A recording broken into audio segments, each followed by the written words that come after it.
नमस्कार मित्रों, मैं हूं कुमार भवेश चंद और आप देख रहे हैं द इंडियन पोस्ट। आज इस वीडियो में बात करेंगे शिक्षा मित्रों के एक मार्मिक अपील के बारे में, शिक्षा मित्रों के एक मार्मिक अभियान के बारे में। और ये अभियान है 2 जून की रोटी के लिए। हम और आप जब कोरोना के संकट के दौर से गुजर रहे हैं तो ऐसे ढेर सारे लोग हैं जिनके सामने आर्थिक दिक्कतें भी मुंह बाए खड़ी है। सरकार उनकी मदद भी कर रही है। बहुत सारी योजनाएं चलाई गई हैं ताकि गरीबों का और हर रोज कमाने और खाने वाले लोगों के लिए जो समस्या पैदा हुई है, जो संकट आया है, उसके लिए सरकार खड़ी दिखाई दे रही है। लेकिन इस बीच शिक्षा क्षेत्र से जुड़े हुए शिक्षा मित्रों की जो अपील है वो बहुत ही मार्मिक है और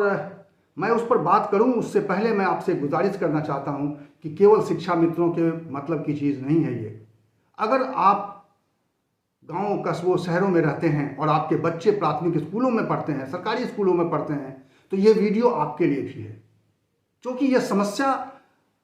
कहीं ना कहीं आपके बच्चों को प्रभावित कर रही है। और इसीलिए मैं आपसे गुजारिश करूंगा कि आप इस वीडियो को पूरा देखिए और शिक्षा मित्रों के दर्द को समझिए, उनके साथ खड़े होइए, क्योंकि ये सिर्फ शिक्षा मित्रों की जिंदगी का सवाल नहीं है, ये प्राथमिक शिक्षा का सवाल है। और इसीलिए शिक्षा मित्रों की इस अपील का, इस मार्मिक अपील का मतलब है और इस शिक्षा मित्रों की इस मार्मिक अपील के साथ खड़े होने का समय है। तो मैं इससे पहले कि आगे बढ़ूं, मैं आपसे गुजारिश करूंगा कि अगर आपने अभी तक हमारा ये चैनल सब्सक्राइब नहीं किया है तो प्लीज़ इसे सब्सक्राइब कर लीजिए और इस वीडियो को अधिक से अधिक लोगों तक शेयर कीजिए ताकि इस तरह की बातें अधिक से अधिक लोगों तक पहुंचे और एक जनमत तैयार हो। क्योंकि लोकतंत्र में जब तक किसी विषय पर, किसी बात पर कोई एक जनमत तैयार नहीं होता है, तब तक सरकारों पर वास्तविक दबाव नहीं पड़ता है और तब तक वास्तविक फैसले, जो जमीन से जुड़े हुए फैसले जिससे लोगों की स्थिति में परिवर्तन आ सकता है, बदलाव आ सकता है, वो होता नहीं है। और इसीलिए मैं आपसे गुजारिश करूंगा कि इस वीडियो को अधिक से अधिक लोगों तक शेयर कीजिए ताकि ये मुद्दा जो बेहद गंभीर है सरकार की नज़र में आए और सरकार इसको लेकर पहल करे। तो चलिए बात शुरू करते हैं। 2 जून की रोटी का सवाल है। 2 जून की रोटी का सवाल शिक्षा मित्रों के सामने इसलिए गहरा है क्योंकि जो शिक्षा मित्रों को इस वक्त मानदेय मिल रहा है उत्तर प्रदेश में वो बेहद ही कम है। मात्र 10,000 रुपये में शिक्षा मित्र स्कूलों में बच्चों को पढ़ाते हैं। उसकी जगह उसी स्कूल में जो शिक्षक हैं, जो अस्थायी शिक्षक हैं, सहायक शिक्षक हैं, उनकी सैलरी उनसे कई गुना ज़्यादा है। और उस परिस्थिति में किसी शिक्षा मित्र के लिए 10,000 रुपये के मानदेय पर काम करना कितना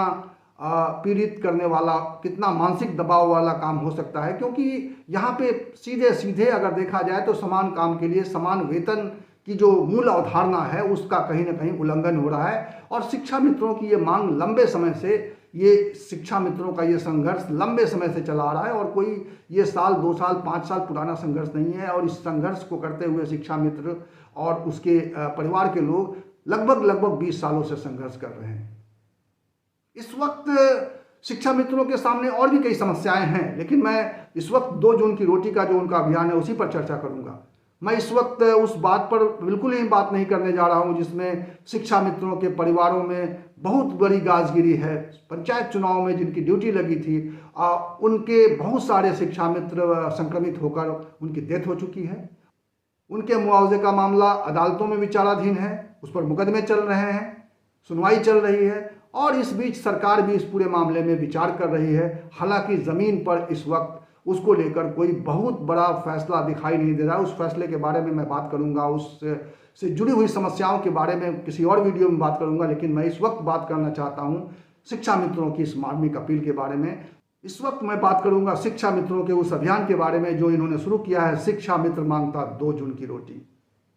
एक शिक्षा मित्र के सामने, एक शिक्षा मित्र के परिवार के सामने 2 जून की रोटी का सवाल इसलिए बड़ा हो गया है क्योंकि एक तरफ उनको मानदेय कम मिलता है, दूसरी तरफ ये मानदेय पूरे साल के लिए नहीं होता है, ये सिर्फ और सिर्फ 11 महीने के लिए होता है।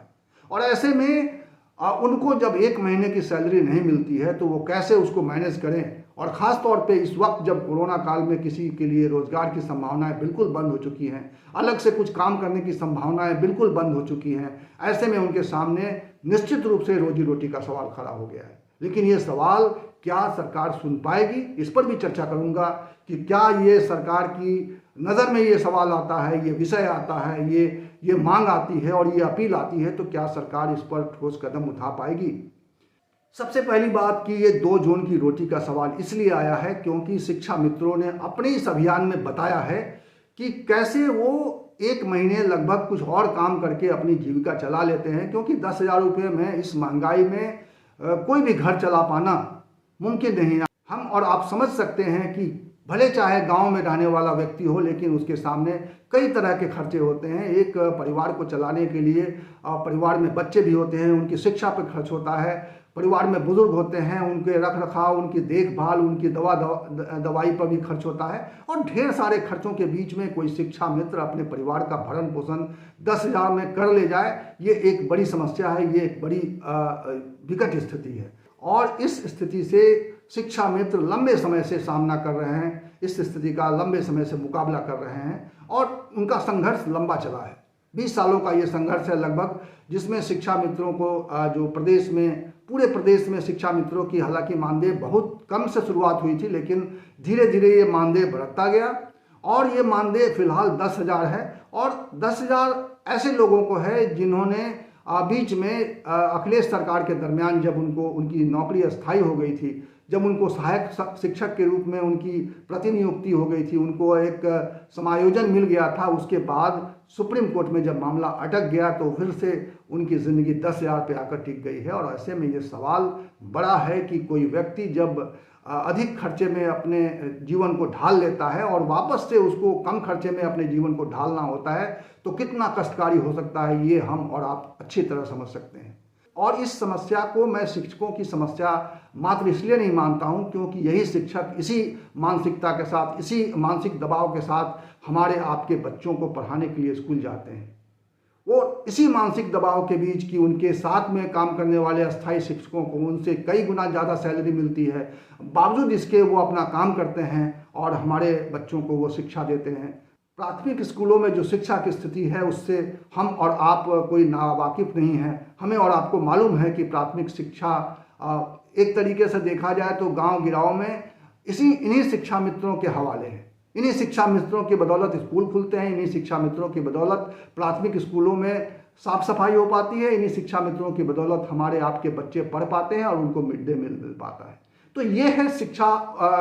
शिक्षा मित्रों की उपयोगिता और ये है शिक्षा मित्रों की ज़मीनी हकीकत। और इस हकीकत से लड़ते हुए वो शिक्षण का काम कर रहे हैं और निश्चित रूप से उनके शिक्षण पर हालांकि कहा जा रहा है कि किसी तरह का प्रभाव नहीं होता है, लेकिन मैं नहीं मानता कि शिक्षकों का इस तरह की मानसिक स्थिति में, इस तरह के मानसिक दबाव में वो पूरी तरह से अपना 100% और 110% दे पाते होंगे। हालांकि ये काम कितना महत्वपूर्ण है कि एक बच्चे की शिक्षा के साथ उनका जुड़ाव है और एक बच्चे की बुनियादी शिक्षा यानी उनका बेस तैयार करने का काम उनके ऊपर है, इतनी जिम्मेदारी का काम है और बावजूद उनके ऊपर एक मानसिक दबाव, हमेशा आर्थिक दबाव काम करता रहता है कि वो अपना परिवार उस मानदेय में नहीं चला पाते हैं। और ये मानदेय की लड़ाई उनकी एक अलग लड़ाई चल रही है, लेकिन इस वक्त जो उनकी लड़ाई सामने आई है, इस वक्त जो उनकी मार्मिक अपील सामने आई है, ये सोचने वाली बात है। मुझे लगता है कि उन्होंने जो अभियान चलाया है, सोशल मीडिया पर ये अभियान है और इस वक्त सोशल मीडिया पर ही ये इसी तरह की बातें की जा सकती हैं, क्योंकि जो कोरोना का संकट है, इस कोरोना के संकट में कोई आदमी सड़क पर उतर के अपनी मांग नहीं रख सकता है। इसलिए निश्चित रूप से उन्होंने अपने एक वाजिब तरीके से अपनी मांग को सरकार तक पहुंचाने की कोशिश की है। जब प्रधानमंत्री और मुख्यमंत्री और देश के तमाम नेता अपनी बात को रखने के लिए सोशल मीडिया का सहारा ले रहे हैं, ऐसे में ये शिक्षकों ने अपनी बुद्धिमत्ता का परिचय देते हुए एक सोशल मीडिया पर अपनी बात को बहुत ही मार्मिक तरीके से रखने की कोशिश की है और हम उम्मीद करते हैं कि सरकार उनके इस मार्मिक अपील पर ध्यान देगी। लेकिन सवाल उठता है कि क्या ये सरकार इस तरह के शिक्षकों के और शिक्षा मित्रों के मार्मिक अपील पर कोई ठोस फैसला कर पाएगी, क्योंकि यह फैसला जुड़ा हुआ है राज्य और केंद्र की सरकार के साथ। क्योंकि शिक्षा मित्रों को जो मानदेय मिलता है उसमें केंद्र सरकार और राज्य सरकार दोनों का हिस्सा होता है। निश्चित रूप से ऐसे में राज्य सरकार को अपने स्तर पे ये फैसला करने में मुश्किल आएगी। लेकिन कहा जाता है ना कि हर बार ये बात कही जाती है जब प्रदेश में भारतीय जनता पार्टी की सरकार होती है कि डबल इंजन वाली सरकार है। तो उत्तर प्रदेश में चूंकि डबल इंजन की सरकार है तो मुझे लगता है और मैं उम्मीद करता हूं कि डबल इंजन की सरकार का फायदा उठाते हुए उत्तर प्रदेश सरकार इस पूरे मामले में बहुत ही संवेदनशीलता के साथ विचार करेगी, केंद्र सरकार से बात करेगी और केंद्र सरकार से कोशिश करेगी कि इस कोरोना काल में जो शिक्षकों के सामने जून में रोटी का सवाल सामने आया है, 1 महीने की और सैलरी जो मानदेय सैलरी के रूप में नहीं है, ये मानदेय के रूप में है, लेकिन 1 महीने का ही अगर मानदेय शिक्षा मित्रों को सरकार दे पाती है, क्योंकि बहुत सारे लोगों को जो रोजाना काम करते हैं, बहुत सारे मोची से लेकर नाई तक हर वर्ग के लोगों के लिए मुख्यमंत्री ने ऐलान किया है 3 महीने के लिए उनको उनके खाते में पैसे ट्रांसफर किए जा रहे हैं, उनको अनाज दिया जा रहा है, उनको तरह तरह की सहूलियतें दी जा रही हैं। ऐसे में शिक्षा मित्रों से जुड़े हुए इस पूरे मामले में सरकार संवेदनशीलता के साथ विचार करते हुए उनके बारे में कोई ठोस फैसले के साथ सामने आएगी। हालांकि शिक्षा मित्रों ने अपनी बात को रखने के लिए प्रधानमंत्री तक को टैग किया है, इसमें शिक्षा मंत्री को टैग किया है, बेसिक शिक्षा मंत्री को टैग किया है, मुख्यमंत्री को टैग किया है और तमाम मीडिया